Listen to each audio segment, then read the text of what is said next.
Hey guys, so today we have a 2020 election prediction between John Hickenlooper, who is the governor of Colorado, and Donald Trump, who is from New York but currently resides in Washington D.C. So, if you don't know John Hickenlooper, he used to be the governor. He just kind of was term limited in 2018. I think he technically would still be the governor, but there is a new governor coming in, Jared Polis.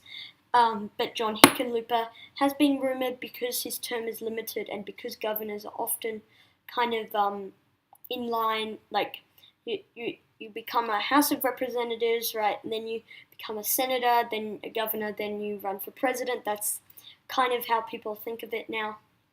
John Hickenlooper, he is in fact the current governor. I guess he's quite a moderate Democrat. It's actually been rumored that he would be the vice president on the ticket, along with John Kasich, who is from Ohio.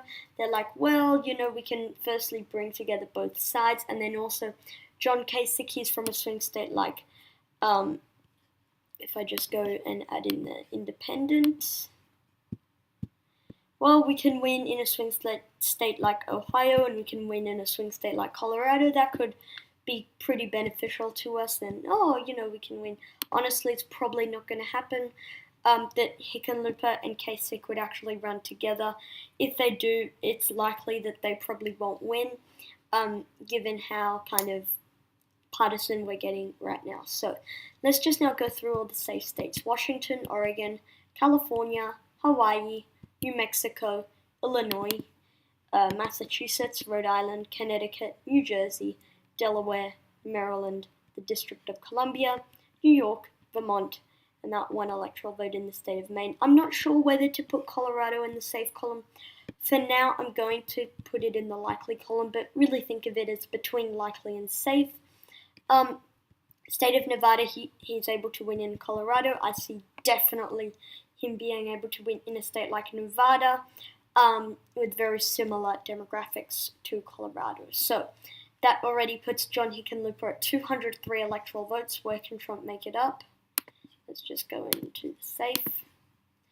So Alaska, Utah, Idaho, Wyoming, Montana, North Dakota, South Dakota, Kansas, Oklahoma, Louisiana, Arkansas, Missouri, Mississippi, Alabama, South Carolina, Tennessee, Kentucky, Indiana, West Virginia, most of Maine except for that one electoral vote in that second congressional district. So we start off 125 electoral votes for Mr. Trump, 203 for Mr. Hickenlooper. Now we're going to, just be a bit more honest with ourselves. We know Texas isn't flipping. We know that Nebraska isn't flipping. There we go. And we know that Arizona could be competitive, but at the end of the day, it, along with Georgia and North Carolina, are probably going towards Mr. Trump. Now, reasoning, I've just made a lot of calls, right?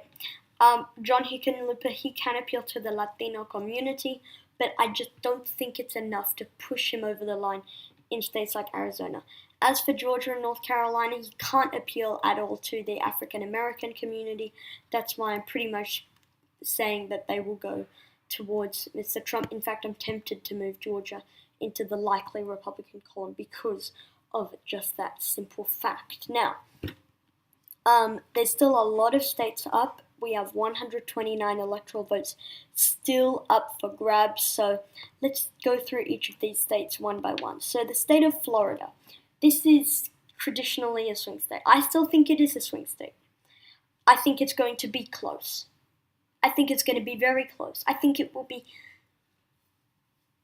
super, super close to the fact where there's possible recounts involved, where there's possible lawsuits involved.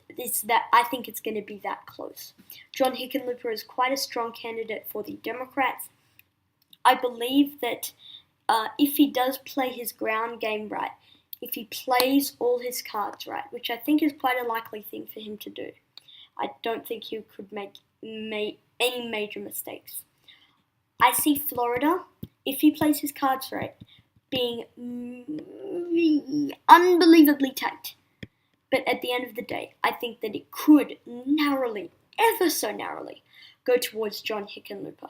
He can appeal to the Latino community. He's proven that in Colorado, and I think that there's quite a lot of people with a sour taste of Mr. Trump in the state of Florida, and I think that it could ever so narrowly go towards John Hickenlooper. But again, anything can happen, and really, it's anyone's game in a state like Florida against a pretty good Democratic candidate. State of Virginia, I also see that one going towards John Hickenlooper. He can appeal to these voters, establishment Democrats in the state of Virginia. I see him carrying a state like Virginia pretty comfortably in a matchup against Trump. So, where do we stand? We have 245 electoral votes for John Hickenlooper, the governor of Colorado, and 206 electoral votes for Mr. Trump of New York. Now let's go over into the Northeast. So the state of Maine, I see most of it going towards Mr. Hickenlooper, except for that one congressional district.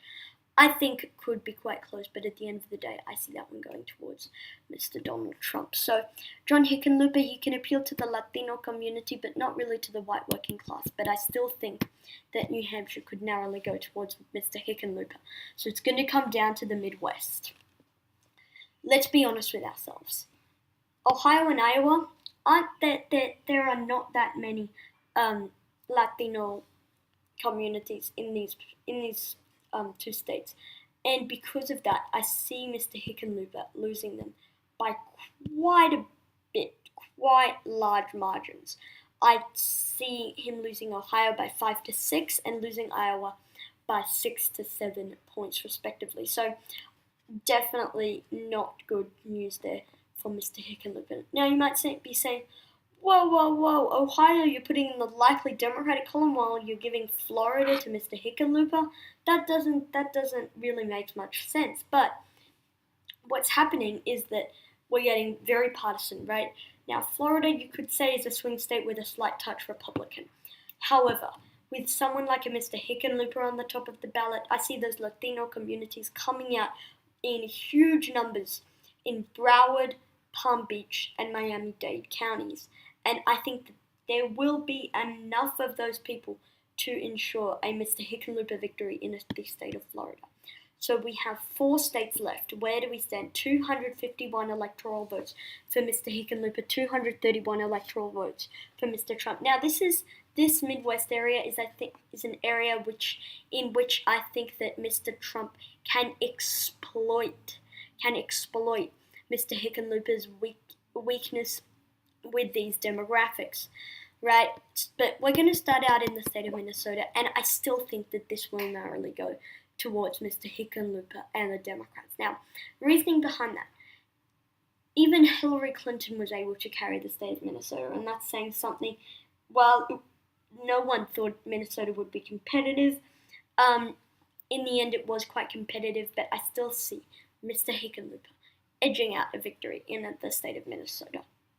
Now, we have 3 states left, the same 3 that decided the 2016 Electoral College map.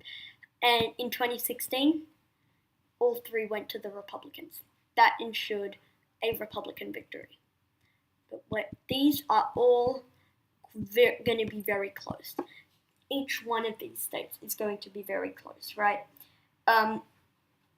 So, firstly, in the state of Wisconsin, again, unbelievably tight. But Mr. Hickenlooper cannot appeal to the voters in the state of Wisconsin, just like Hillary Clinton could not appeal to those same voters. And I see Mr. Hickenlooper narrowly losing in the state of Wisconsin, and I see Mr. Trump narrowly winning in the state of Wisconsin. Another state, I think Mr. Trump could edge out a tiniest of tiny victories. The state of Pennsylvania, I see him ever so narrowly winning in the state of Pennsylvania. And just because, again, Mr. Hickenlooper cannot appeal, with all due respect to him, I just don't think he's the right candidate to win in these 3 Rust Belt states. Now, the final state is Michigan. I'm leaving that one as a pure toss-up. Now, I know that's going to leave you all hanging in the balance as to who will be the president, but I definitely cannot make a clear indication as to who will win in Michigan. It is just too close to call. Mr. Hickenlooper can't appeal, but there's a lot of angry independents at Trump in this state. So honestly, it's going to be just too close to call. And yeah, so that's it for today's video, guys. 261 electoral votes for John Hickenlooper, 261 electoral votes for Mr. Trump, 16 electoral votes up for grabs. But honestly, Michigan could go either way. If we exclude Michigan, I think that Mr. Hickenlooper could have a better path of victory. Because look, 188 electoral votes is already safe in his column, compared to just 30 likelies and 43 leans, right? But here there's a lot more leaning and likely, where they really should be in the safe Republican column. So Trump is kind of more exposed, if you will, than Mr. Hickenlooper in their home turfs. But that's excluding Michigan. If Michigan goes to Mr. Trump, that ensures a Trump victory. But then if it goes to Mr. Hickenlooper, it ensures a Mr. Hickenlooper victory. But for now, I'm keeping it in the pure toss-up column. But sorry for leaving you hanging for all that. Thank you guys for watching this video. Comment down your suggestions below, and I'll see you all in the next one. Peace.